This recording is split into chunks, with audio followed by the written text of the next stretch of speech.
Hello and welcome to episode 1316 of The Sleeper and the Bust. It is Monday, July 1st. I'm your host, Paul Sporer, joined this afternoon by Justin Mason. Justin, good afternoon, sir. How's it going?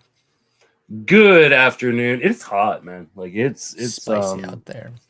yeah, it's supposed to be like 100 degrees pretty much most of the week, and currently in my office as we speak. I hope my fan isn't loud. I'll try to make sure I take it out. I can't hear anything personally. Okay.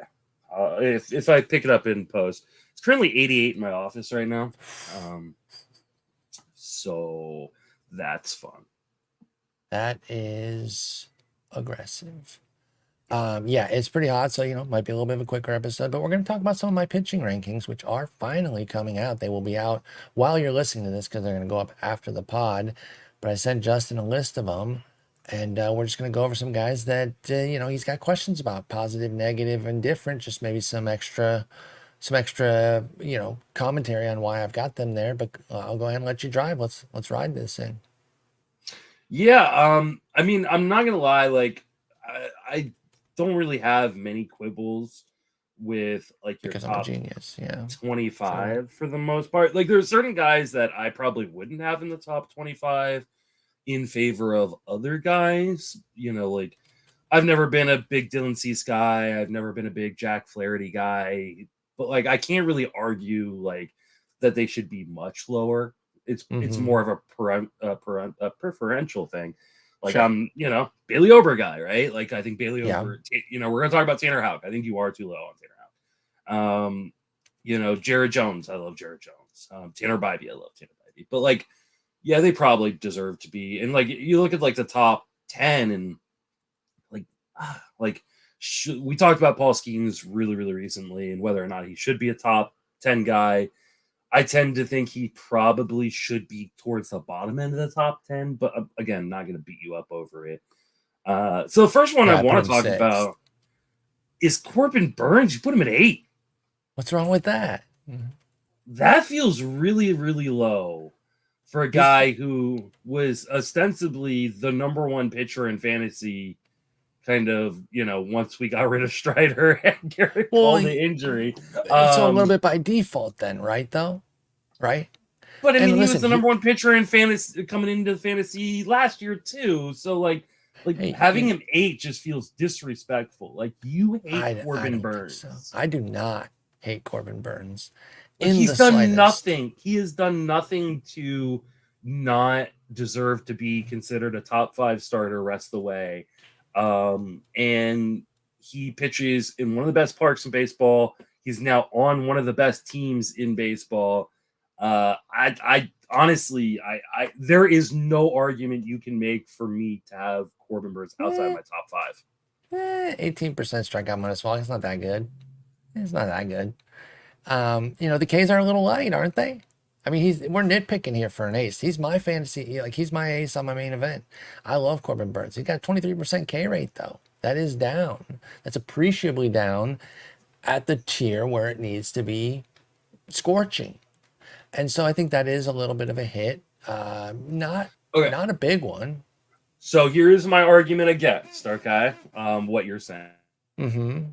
It is that when you are, and obviously most people aren't drafting right now, though there are second half leagues apparently. I'm not in any, though I would love to be in one. I would when you're pass. when you're drafting an ace, isn't it like you obviously want upside, but I think we can agree Corbin Burnes gives you upside. Otherwise he wouldn't be in your top 10. Is it more important to draft the floor? Like the guy that is going to be. Well, you never really know. You never really know. Point. But no, I get it. You're trying to mitigate the risk. Yes. Like I get Wheeler being up there. No problem with Wheeler. Mm-hmm. But the rest of the top 5, 6, 7. Glasnow, Wheeler, Skubal, Cole, Sale, Skeens, Fried, Burnes. They all have risks that Corbin Burnes does not have. What is that then?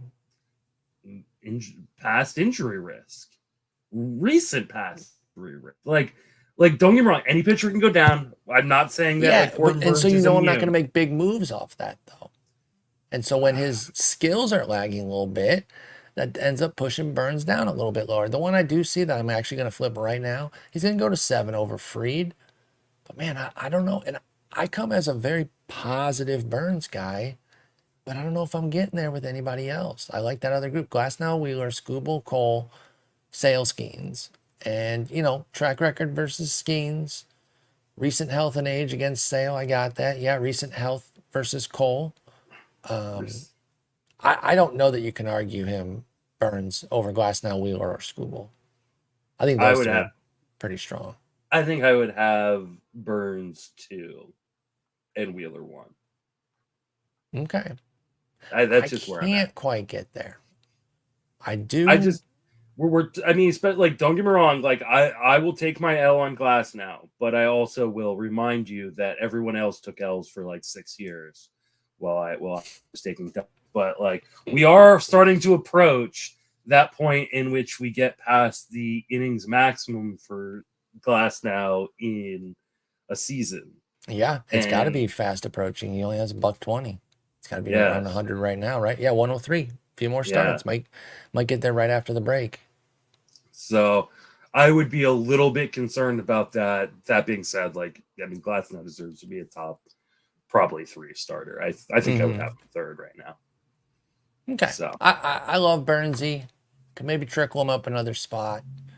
He has been great. The 9 wins is awesome. The win floor is strong.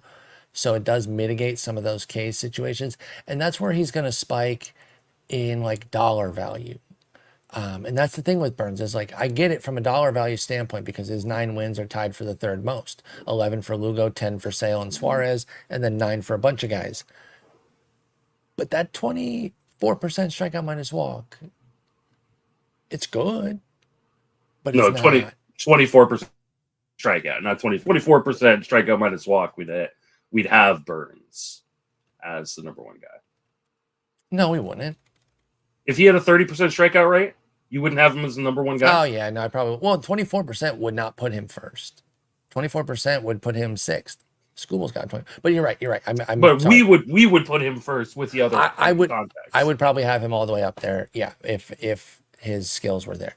So that's my concern, though, is the 23% K rate, 18% strikeout minus walk, which is good but not great. Cost him a little bit, cost him a couple spots. He gained 1 back on the convo here over Freed.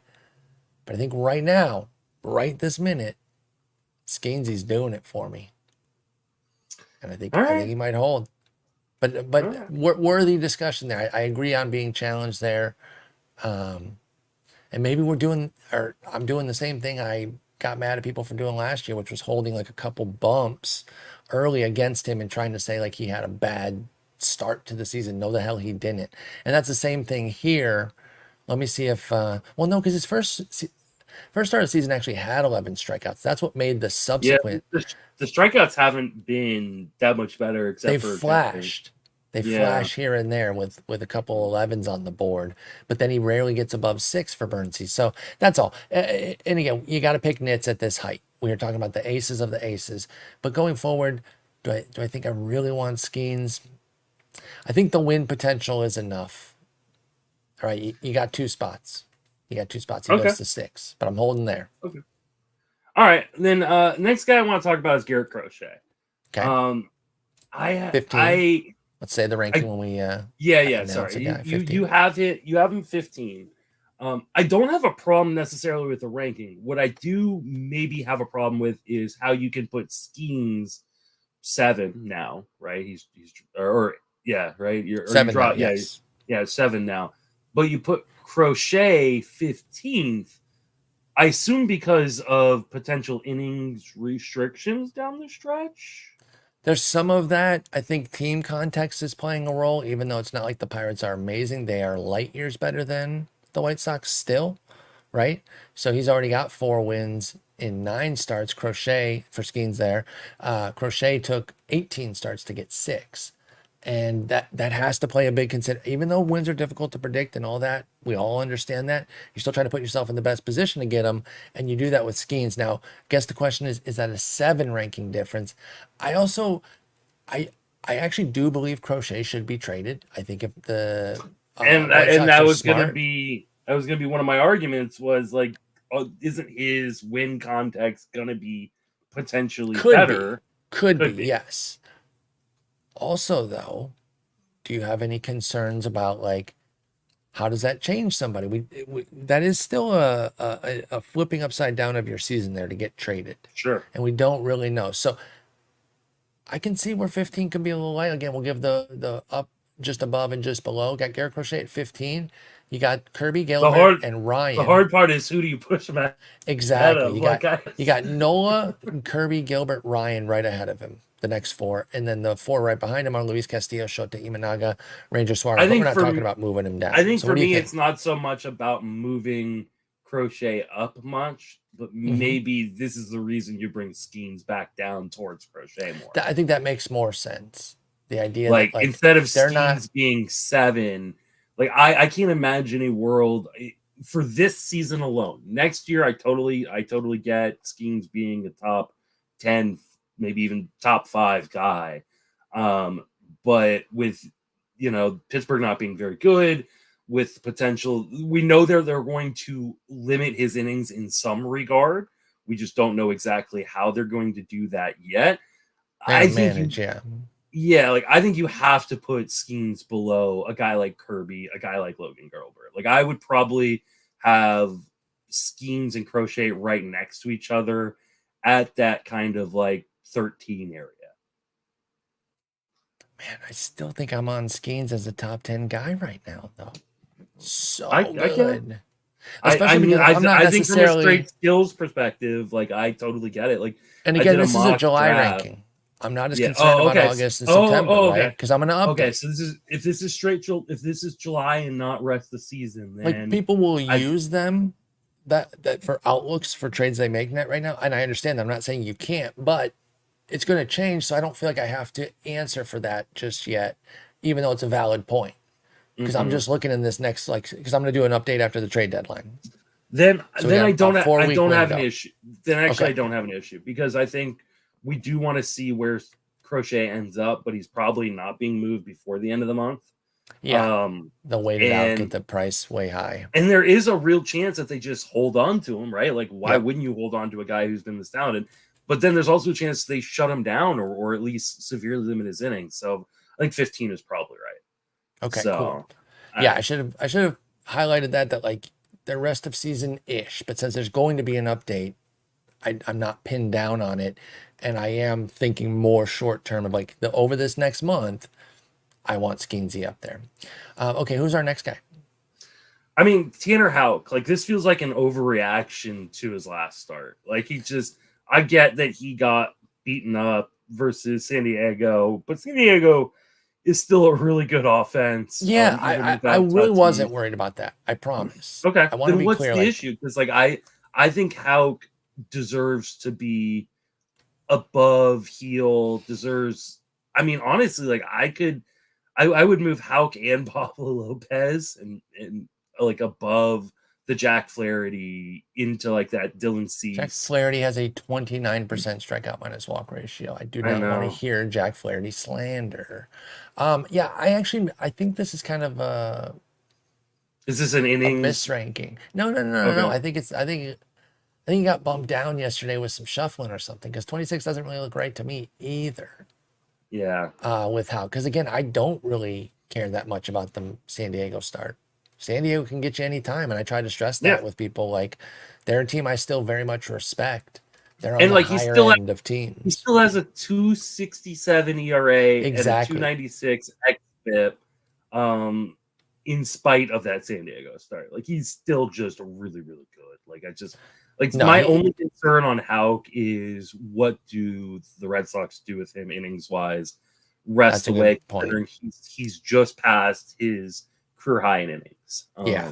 Is he old enough for them to keep going, especially since they've been good? I know you're quizzing me, but I tried to time this for my lunch to come right when we were done, but we got to talking. So I'm gonna go get my lunch, but I want to leave you with a question to marinate on real quick. Houck v. Ober. Who do you like there? I'll hear the rest of your response when I come back. I'll be right back. Man, that is so tough because I've gotten a lot of questions on Ober and this idea that like, Ober has been a bust or he just hasn't been as good. But like, it's really been just a couple of bad starts that has dragged Ober's value or surface stats down. I mean, we look at it and we go, okay, he had the really bad start to start the year and then against Kansas City, and then he got beaten up against Kansas City again. But I mean, look at kind of what he's done over these last 3 starts, and Ober has 6 1/3 with 1 earned run, 9 a complete game, where he gave up 2, struck out 10, and then he just went and beat up Seattle, 6 innings, 1 earned run, 9 strikeouts. Like, I think Ober is still a stud, and I understand that the 4.30 ERA doesn't sit right with that statement, but to me, like, it's like only it's sorry to interrupt you, but it's only KC. It's only KC. And there's some people that are gonna be like, well, like, he's beaten up bad teams, but like he gets beaten up by better teams. That's every pitcher. Like, that is just every That's most pitcher. pitchers. Yeah. Generally, like, you do better against lesser teams. So we don't have him in the top 10, so we're not saying like he's a like the best of the best, but yeah, he's a top 25 starter for me. Like, he would definitely be in this group. But again, like I said, like, I think when we're talking, for this exercise, like, we're talking like pretty much like 16 through, I don't know, 30. Like, put him in any same order. group. Like, yeah, because like, just put him in any order. I got Webb at 30. I'm not really down on him. He's been a little bit worse. He and Fromber, the twins, right? The righty lefty twins. I've got them very close to each other, down a good bit. I love them both coming into the year. But I agree with you that 16 to about 30, 35-ish range is thick. And like, I don't have huge splits on them. And again, if you're playing it short term, that's why somebody like Bobby Miller comes down a bit, because he is struggling. But he could easily turn, and then you bump him up very quickly, right? Certain guys like that, you might punish them for a little lull, but then you do know that once they regain their actual form, you zip them back up the rankings. So I was curious if you were going to be, looking at me sideways for having Ober outside the top 25. I love him though. I really, really do. I backed him every bit as much. In fact, I put you on him. You're welcome. And then you became the fan club president as well, because he's been great. He really has. It's only been KC, but you got him over heel. I don't know if you said that before I got back. I think so, just because I trust. Well, if we're talking rest of the season, I do. If we're talking just the next month, I think I might take heel, just because I think the Yankees will rely on heel for at least the next month, but they might make a move at the deadline and then move heel into a bullpen role or something like that. Just because they need to make sure he stays healthy and safe for the playoffs. But yeah, so rest of the season, I would have Ober. Next month, I would have heel. What is your reservation? I'm quizzing you now, but what's your reservation with Cease? I know that, he runs volatile, but now we've seen more good than bad. We know what the downside is. It's last year where the things don't break his way, because he's one of these guys that we talk about where he's the same guy each of these last 4 years. It's just where his, those small margins of his command and where his BABIP goes that kind of drives his season. But he's been the same, big strikeout, slider, fastball guy. Do you just not believe that he's kind of back? Because he's got a 106 whip too, which is even better than the breakout year, because the walks are actually down. Has Cease done nothing to increase his stock with you? No. I mean, he totally has increased his stock with me. I didn't have him as a top 40 starter coming into the year. The fact that he's a top 25, top 30 guy, he's definitely up. I just worry that at some point, like, Mr. Hyde comes back, right? Dr. Jekyll is a good guy in the story. Mr. Hyde's the bad guy. And we've been seeing Dr. Jekyll, this season, but we've had moments of Mr. Hyde popping his head up. And I just worry that Mr. Hyde pops his head back. I think there's always pop-ups. It's just a matter of, can he mitigate them, right? Like the Mets cooked him and during their run, and then Milwaukee got him right after. So back-to-back starts, but you still got 15 Ks from Cease in those 8 1/3 innings. So anyway, no, I get it. And the volatility with him can be a frustrating play, especially if you're in head-to-head where the weekly performance does matter. You're not just looking at a bottom line. Yeah. So then when Cease is bad, he's really stinging you type of vibe. All right. I think you've got an argument for Cease though, like that he should be even higher. Because when we start talking about like half a season ago, or we even break it down in a month long, like you should be really caring more about upside than you do about the downside, right? Like, yeah, because you're not like the volume guys that I tend to lean towards at draft season. Like, there's less volume to be had just in general because we have half a season left, right? So you should be kind of skewing more, and this is something I've got to get better at, especially, I don't do mid-season ranks, but if I did, like, I would definitely have to kind of change coach and kind of my algorithm in terms of how I look at things. Because a guy like Cease has like just as much upside as anybody on this list, right? Like, if Cease was the number one pitcher, if he was the number one pitcher in fantasy, would we be surprised? Like, it's good. He's in a good park. He's on a good team. Like, he's got a ton of strikeout upside. He's mitigating the walks, which has been a massive issue for him in the past. So like, and that's one of the reasons why, like, I didn't mark him down as a guy to talk about, is because, like, while I don't necessarily have him that high, like, I have no problem. I totally get it. Like, and if you had him as like a top 15 guy, if you had him over Garrett Crochet, I may not have liked it, but I wouldn't argue it necessarily, because it's kind of a righty Crochet, right? Yeah, and like, if you ask me who's going to have more innings at the end of the year, like from this point on, like, you have to go with Cease, right? Like, yeah, I think there's a real argument for that. Like, and so. Yeah, I wouldn't have an issue at all with Cease where he's at. I really like him. Do have an issue with, actually, before we get to that, actually, I'll just skip ahead. The guy I do have an issue with is Ryan Pepiot. Put a little pep in our step. No, we're going in the right order. You didn't have anybody else selected. That's right. We just talked about Houck. Yeah, I think I love Houck. I think that was just an error. Pepiot, I love. Do not get me wrong. I think Pepiot is he's too high for you. Okay. Yeah, he's not going deep into games anymore, and I'm a little worried about that. They're not letting him turn the order over a third time, and I think that he's already on a team that isn't as good as we thought they were going to be, and now we're talking about a guy that's not going to go 5 every outing. He's only gone 5-1 of his last 3. Yeah. One was getting clobbered by Atlanta in Atlanta. The other was 4 walks against Pittsburgh that ran him out earlier than you would expect. I get it. I'm a little worried. Especially with Tampa Bay. Yeah. The surrounding starts, though, are still showing the Pepiot that we know and love, right? A couple 6-inning outings at Miami and home to Baltimore. Did give up 4 earned against Baltimore, but that you can forgive that. Baseline quality start against Miami, and good strikeouts in both of those. Then most recently, 5 1/3, 1 hit ball against Seattle with 8 Ks. So when he's on, his Ks are really strong, and he's at least getting you to the 5. Maybe 31's a little hot. I think those are more just tough starts. My bigger concern right now, and he's gone homer free the last 2, but I was starting to get a little concerned about 6 homers in 3 outings from June 4th to June 15th with Ryan Pepiot. But thankfully, like I said, he has 2 homer free outings in his last 2. So hopefully that's curbed. But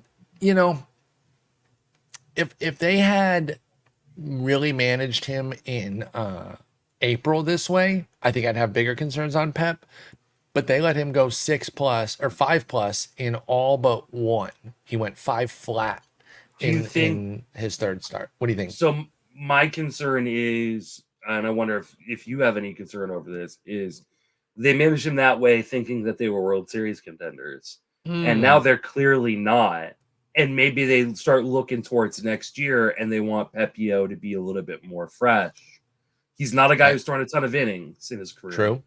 This is a conservative team by nature. Correct. Do they limit him severely and maybe make him a tandem guy with somebody? And if they completely fall out, I think let's rewind. And that for me drops him outside of my top 40. I think that could be a consideration next month. Okay. So again, that's why we highlight why we're kind of focusing more narrowly on this month here, and we'll have an update next month, because Pepiot, or because the Rays, I don't think they're as dead as you are letting on. That's where we quibble a little bit, because they're 500. Yeah. Things have not gone well, but they've treaded water.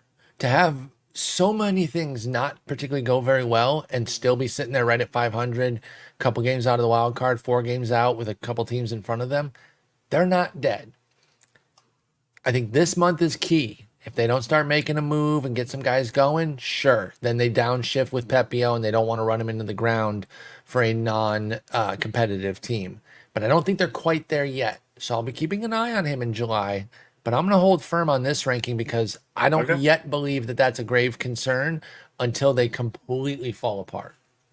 Yeah. All right. I disagree. I think that, this is a team that is going to be a seller. And they may continue to limit him. So, but I guess we'll see how that one bears itself out over the next month. We will definitely keep tabs on that one. Ryan Pepiot is one of my favorite pitchers, so we always. I really like Pepiot as well. I worry for this year.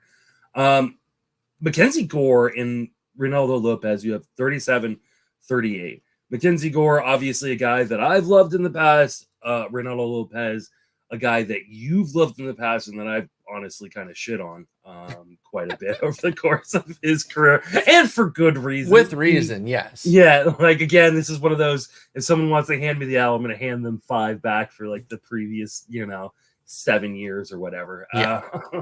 But why do you hate them? You hate them both. I don't hate them. Like, what's wrong with both these guys have been fantastic. Yes, they have. Raylo's actually been substantially better than Gore too. Yeah, and I mean, like, I think both are on teams that, I think the James Wood call up tells me Washington thinks they're competing for a wild card. I think they are too. I like that. And so who's ahead of them with some issue for you?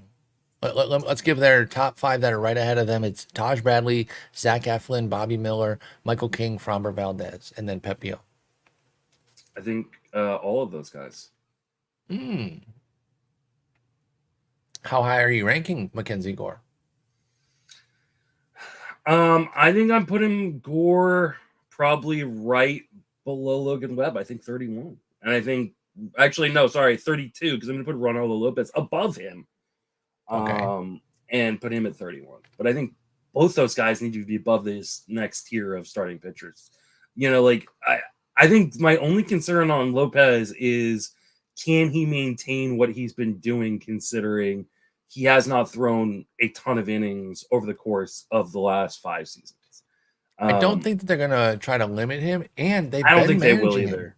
He's a 2-start guy again this week, Justin. It happened. Is he though? Again. Is he though? No, of course he's not, but he is.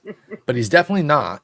But he is. I can't wait for the text on Saturday. Like, oh my God, they pushed him back to Monday. He's gonna be a 2-star. They're calling a prospect up for Sunday.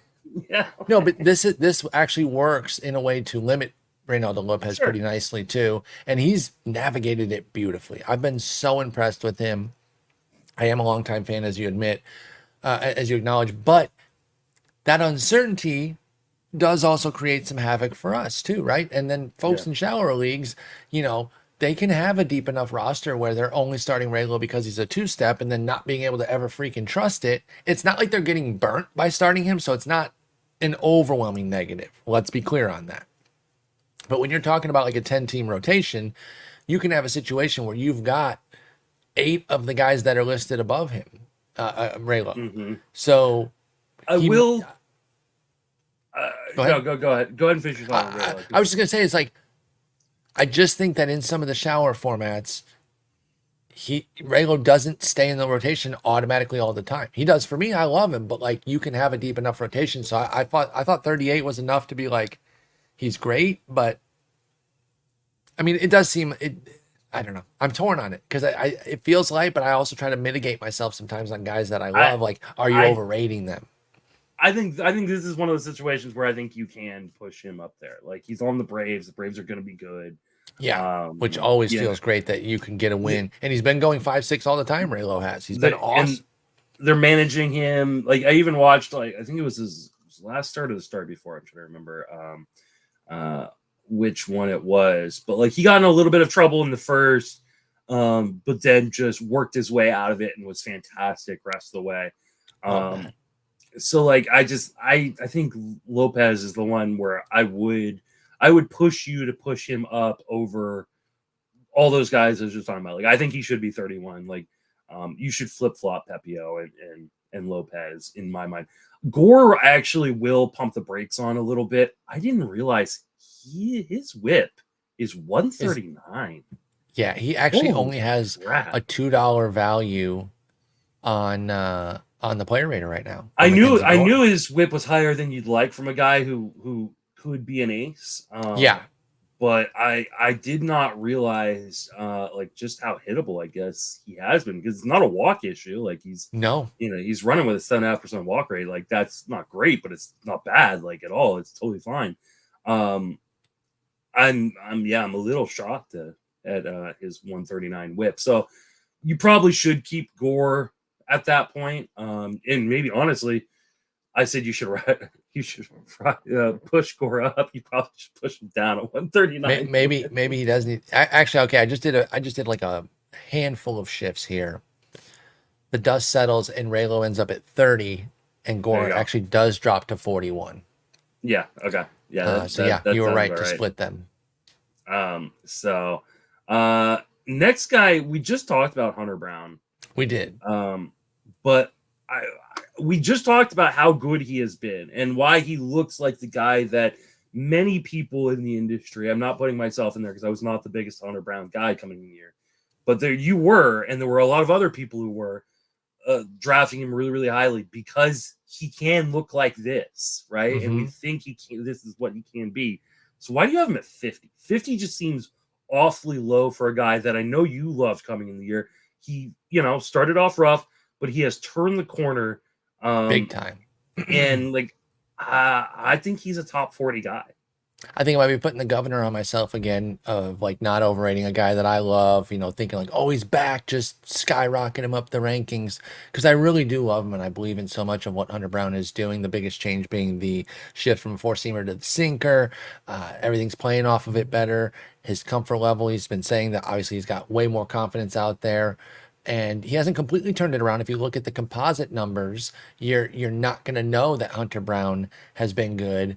But once you dig in and you see how ugly it was at the beginning of the season, you say, oh, okay, he's been, and this is why game logging is so valuable. This is the exact case where you might glance over the 4.37 ERA, 1.37 whip of Hunter Brown and say, no, thank you. But then you go look at his last 10 outings, 2.20 ERA with 65 Ks in 57 innings. So you're right. Again, I think maybe I was just trying to maintain my excitement and not or contain my excitement a little bit and not get too crazy overrating him.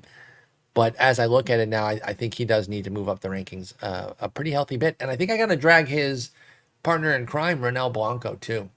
I think I underrated him a little bit as well. Yeah. A guy that I may have skipped over a little bit too fast, Carlos Rodón. I'm a little worried. His last three starts, I am too. Just gotten obliterated, and I don't think he's a top 50 starter right now. So okay, because I got him 44. So you're saying further down. I can't fully say like no. So I just might. I'm gonna relent on this one because I already moved him down, and I guess maybe it just wasn't enough. So let's dig a little bit deeper on Rodón. He's had a couple bad starts. Are you seeing anything specific in those starts that has us believing that we're going to be in some trouble? Or is it once you start to see turmoil with Rodón, you instantly feel like, okay, we could be on the brink of an injury here?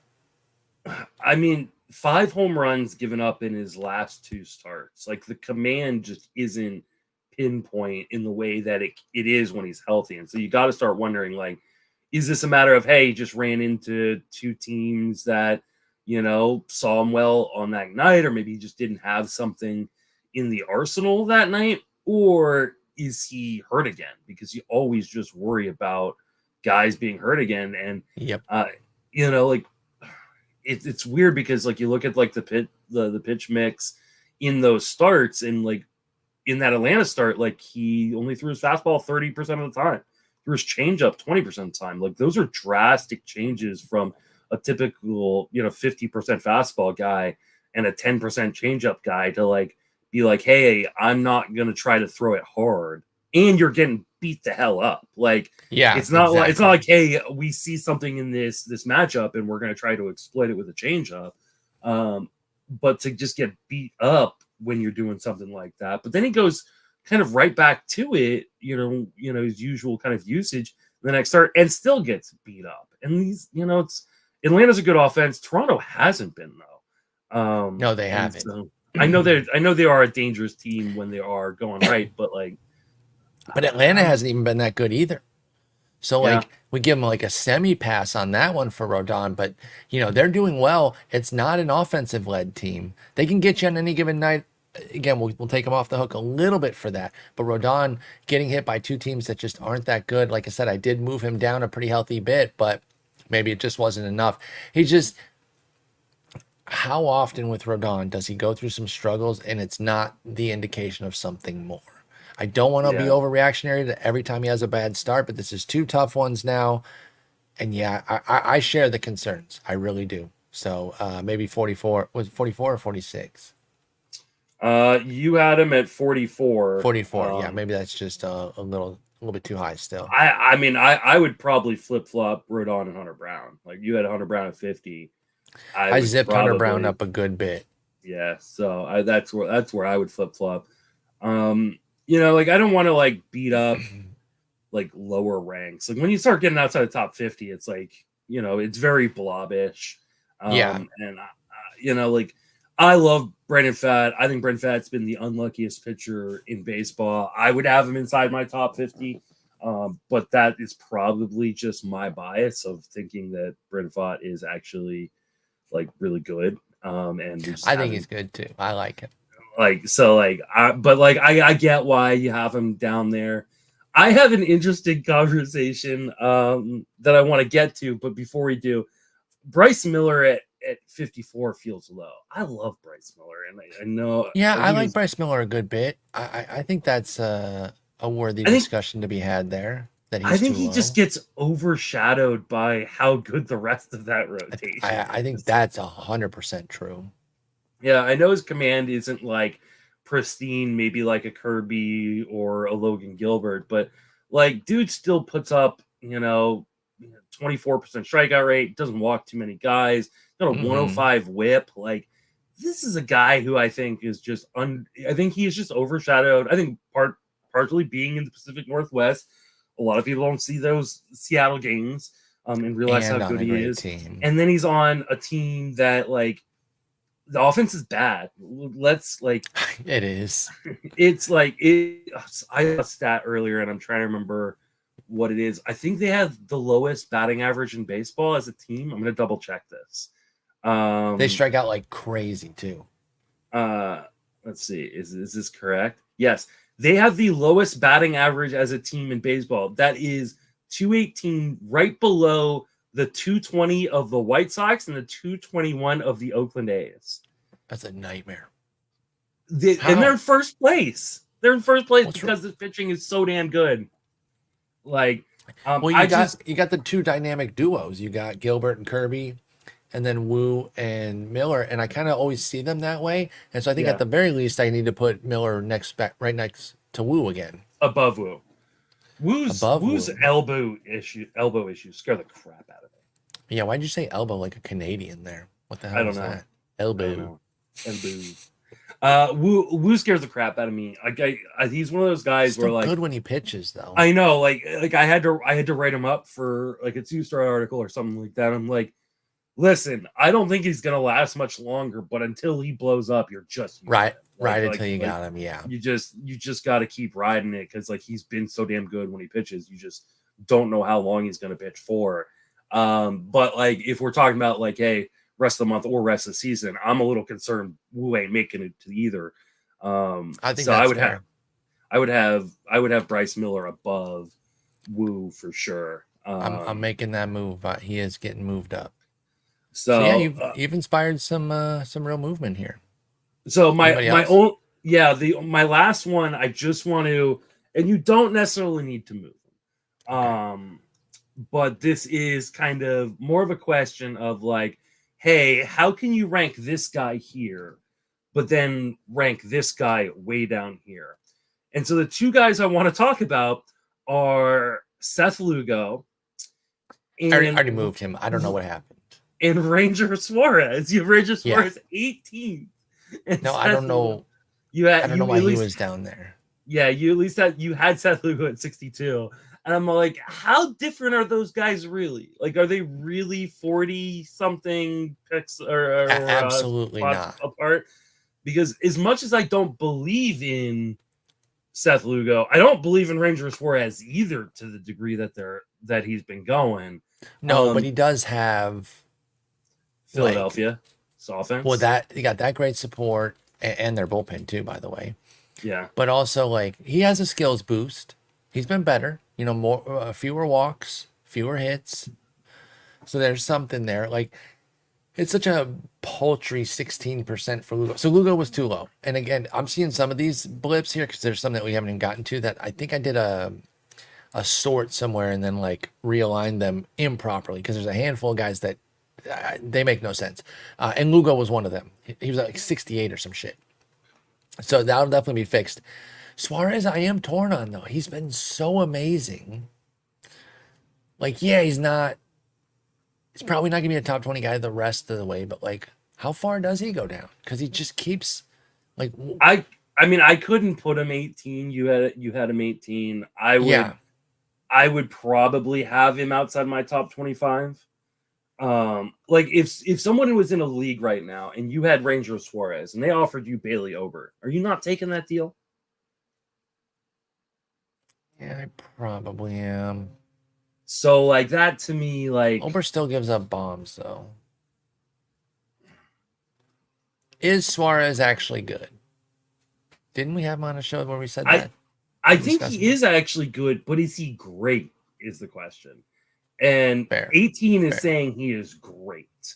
True. I'm probably getting drunk on the like sharp green. So like, you know, when you highlight a column and then have it automatically color from the highest being green all the way down to red, like he's got the sharpest green. He is the #1 pitcher this year. And I wonder if I'm getting influenced by that sharp green jumping out for Ranger Suarez saying, oh, I can't put this $35 guy down too low, but we're not like that matters that he did that, but not that much. Right? Because we are trying to predict what he's actually going to do now going forward. So, yeah, you got me thinking here. In the daylight, everything comes to the daylight, right? I do these rankings under the cover of darkness, and then I wake up. I'm like, what the hell was I thinking? So yeah, you know what? I think I'm actually gonna make a pretty sharp move on Suarez.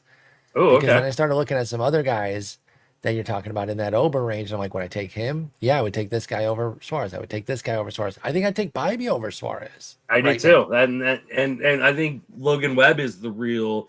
I think that's where he is. Yeah, I think I'd put him like 29. So yeah, that's a pretty hefty drop. There's nothing actionable about it. If you have Ranger Suarez, you're not moving him out of anywhere. Well, no, maybe because, trade, but like that's it. Is anybody giving you like Probably even not. Like, I don't think someone's giving you a top 30 starter. No, I think it ends up being or the it's a classic. Equivalent. No, I think you can get the hitting equivalent though, right? Can you? Can you get Rafael Devers? No, I mean I wouldn't, but maybe I'm sure there are some leagues in which you can. I don't think an astute league would do that. Okay, probably too high. I think what you need is an offensive player that has exceeded his Here you go. Jarren Duran. Oh, there you go. Yeah. An offensive player if I'm overly people stacked like, on, but if I'm overly stacked on pitching, Duran? and so I'm trading Suarez, why can't I think you can get that? I think you can get that. Even better, Jurickson Profar. So undrafted pitcher for undrafted hitter. Wait, Suarez was drafted. Was he undrafted in any shallow leagues? I don't think he was drafted in 12-team leagues. I didn't play a 10-teamer this year or a 12-teamer. I played one 12-teamer for that man. I think he would have been. But either way, your point stands like out of nowhere stud, right? Even if you knew and liked Suarez, he's like a mid-tier streamer type. According to the ADP on our player rater, Ranger Suarez was 335. So that would be the 28th round of the 12-teamer. Yeah, that not many 12-teamers go that long. Yeah, so there you go. So undrafted for Profar. Of course I would do that. I think if I need either of the if I need sides, the I offense, would do that. Yeah. I mean, I would try to. I would too. try to get a Duran type because I believe in Duran more than I believe in Profar. But I was sleeping on Duran. Yeah, I wasn't. He's been amazing.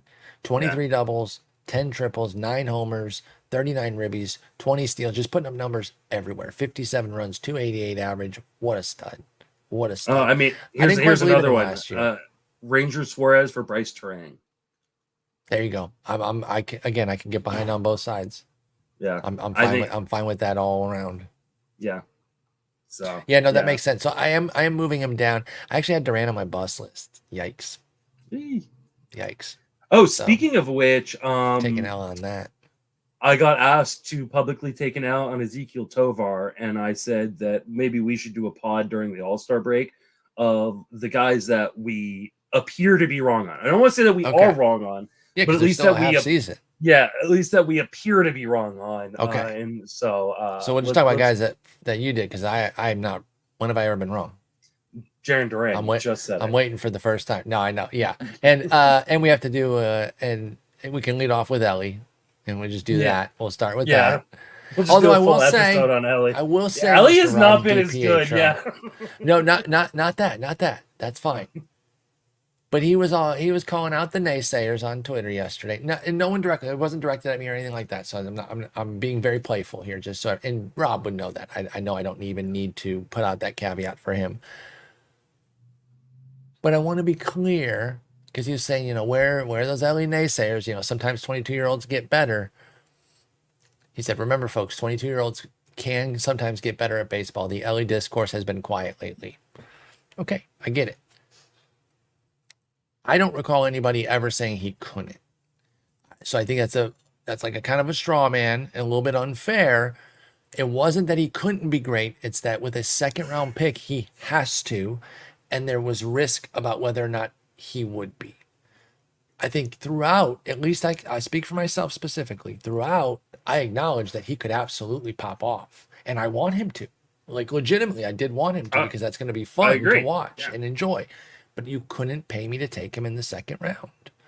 And, process v results, bad results, but I stand by the process of not taking a guy like that in the second round. I'm not going to do that. And this is a conversation we'll obviously have when we do this episode, but I want to maybe little foreshadowing.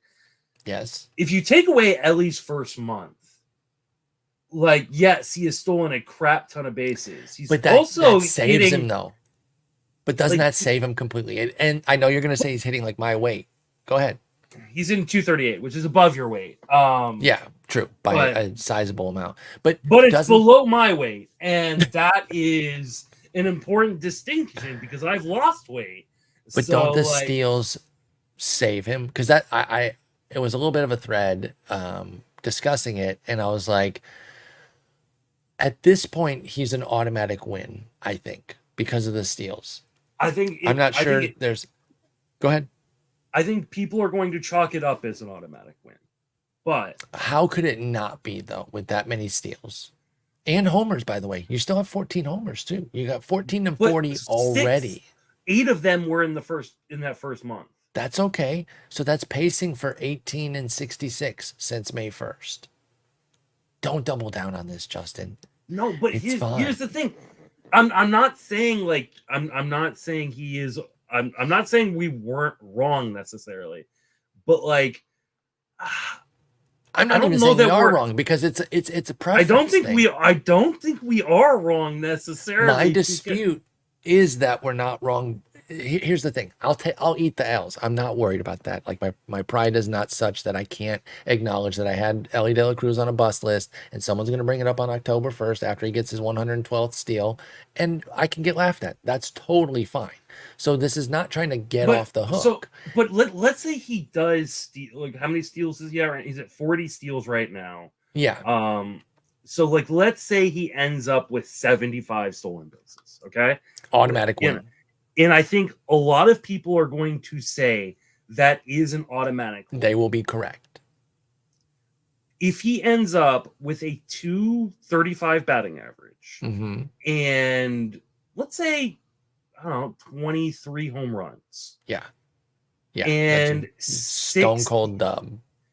Hold on. And 66 RBIs and 85 runs. Right? I think that is reasonable action considering where he's at and what he's been doing over the last couple of months. Sure.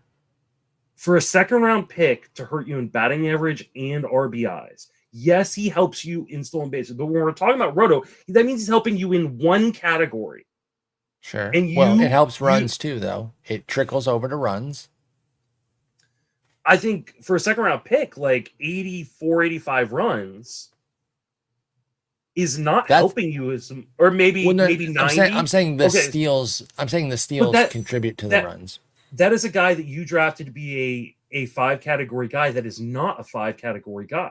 He's a 3 category guy. He didn't have to excel in all 5 categories, but he contributed in most of them. He's actively hurting you in one, though.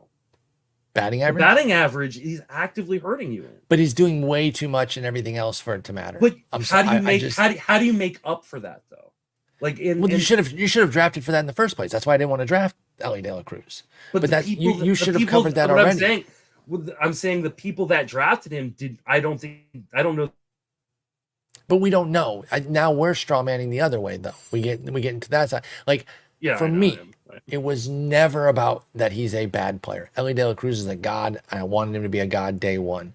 I didn't want to pay the premium because he could easily hit 230 with all the power and speed. I didn't want to have to plan for that. Batting average is a nightmare. You see, I didn't even draft a guy like that, and I'm last in batting average. I clearly don't know what the fuck I'm doing with batting average drafting. So I don't need to compound it by my second round pick being a very credible threat for a 235 average. So that's all. And I'm all for having fun and dunking. I'm not, again, this is not a beef with Rob. No, I mean, I don't have any issues with Rob at all, but I think this is not the player you want to dunk on this early. That's what I'm saying, though, too. I agree. Because we also didn't say that he couldn't do this. The people that were against him. Let me give you what he could do in the second half. He could, in the second half, have 9 home runs and 19 stolen bases and hit 191. Why do I know he can do that? Because that's what he did last year in the second half. Yeah. And if he does that, but I think he is too, but it is in the range of outcomes. And I'm happy. It's basically what he did in May, right? Like Elly's big come down in May was 6 homers, 208 average, but he still stole 14 bases. Oh, the stolen bases are just unreal. He hit 1 homer. That was a full season 6 pace. But yeah, hit 208. The steals are just crazy. That said, there's a point of diminishing returns too, depending on how much other speed you drafted. So, and I mean, if he's not helping you in the other categories, because like what he did in the second half last year was he helped you in, he was okay. He treaded water for you in home runs, but he actively hurt you in batting average. He actively hurt you in RBIs, and he kind of treaded water in, like, he was a 1 category player in the second half last year. Like that range of outcomes is not a second rounder. Now, I think at the end of the day, you're going to take the stolen bases and probably chalk it up as a win. But I think that's a dangerous precedent to chalk one category up as a win. I'm not saying that is being done yet, but I'm saying that is a potential. But then outcome. I think we have to expand it further, which again, we were supposed to go quicker on this episode, and we end up. And we were talking about pitching tangents. And now we're on a hitting tangent. And you say, like, oh, if it's in your range of outcomes, then you can't be a second round pick, which I generally agree with, which is why I didn't want to take Elly there. But then can't the counter be like, well, what is true range of outcomes then? Because look what J-Rod's doing as a top 5 pick. And we didn't come in thinking that was in his range of outcomes, but isn't that just kind of in everybody's range of outcomes then? On some level? If J-Rod was supposed to be as stone cold lock, guarantee, give me his downside. Okay, it's 22 homers, 29 steals, 90, 260. Like that's supposed to be the downside, which of course we never give like a real downside. I mean, obviously I think that J-Rod is going to be fine. Like I think I do too. But look at that bad first half. let's say he's not, and let's say he just repeats and he ends up with 14 home runs and 24 stolen bases and like a 250 batting average. 34. Sorry, 34 stolen bases. With like, 70 or whatever. I'm just, kind of doubling where he's at right now, even though that's not 85 fair. games. But none of those categories actively hurt you. They definitely don't help you, and it's not what you drafted. None of those actually yes, you didn't win your league. Like, you didn't lose your league because of J-Rod. Well, wait. 14 homers is a huge negative off of what you got from what your expectation was from him. That's hurting you. You're planning X number of homers per spot. He's coming in way below. But what He's were 10 you off expecting? Minimum 24. On a bad season, you're thinking J-Rod's giving you 24. And you're at 14 if you just double up. Yeah, and then the 247, like, that's still pretty bad. It's not good. And then if we move out of our 15 team brains, we start getting into the board bet. I take J-Rod in the second half. You get Ellie in the second half. Wait, why? I'm not backing Ellie. You're just trying to take the guy that we both believe in. Yeah. I happen to think J-Rod's going to be okay too. I think it just gets into this thing about range of outcomes and how firm we are on them. Like, we all believe that was part of Ellie's. Okay. So, but here's the thing. Ellie's range of outcomes isn't in the major leagues. Like, Ellie's bottom range of outcomes is not a major league player, right? If he hits 190, like, if J-Rod hits 190, he'll get sent out. The number one overall pick just got sent out. This is this downside. What makes you think he's so guaranteed, though? Okay, 27% K rate, 6% walk rate. That's a dog shit plate approach for J-Rod, and a 326 BABIP already. Like, it's not going to shoot up necessarily to 370. I could. So, like, I don't know. I guess my main point here. He's got an XBA of 275. Like, he's making, like, yes, it's a little bit worse in zone contact than last year, but he's not swinging outside the zone more. It's not good plate skills, though. Why isn't his range of outcomes more in line with Ellie's? He's just a better hitter. Like, from a pure contact hitting perspective, he is just a better hitter. I don't know that's borne out. He makes more contact. He just, like, that is, like, he is just a better hitter. 31 to 27% on the K rates, just not moving me that much. And for all the flaws, Ellie, 11% walk rate this year, almost 2x the 6% of J-Rod. I think that's the reason why he has so many freaking stolen bases. Whatever the reason, it works. He gets on base. He's starting to learn the zone better. You know what? Fuck you. I will take Ellie in the second half versus J-Rod. Done. I'm updating the board. I wonder where we're at in board bets. It'll be interesting to check in October. So on the player rater, how are we going to do it? Because you can't do by dates. So we'll have to take, okay, you have something that you're writing in. So right now, Ellie's at 3350 on the 12-teamer board. And then let me know when you're ready for J-Rod's. Because I want to do a math on that to see what their differences are. I mean, I'll just run the dates and then run it through. How do you run specific dates, though? I do the game log and then pull the numbers. No, but how do you do an auction value? I know you're going to look at the numbers. I'll put it in Tanner Bell sheet. Oh, yeah, I haven't been using that this year, so I forgot you could just dump it in there. Perfect. Okay, cool. So starting from July 1st on, easy peasy. Yeah. We only have one board bet this year. Oh, really? We didn't do many during this. It is not going well for me, by the way. What is it? So, Yadier Diaz versus Will Smith, more roto value. Oh, shit. Yeah, that unless I missed a bunch. I wonder. I thought we did more in the offseason. I feel like we did. I felt like we did too. Maybe I wrote some. So on October 1st, like, I usually put them in my phone to just pop up on the calendar on October 1st. So I guess I can look right now, but I wonder. I have one with one of my friends, but not any with us. So maybe we didn't.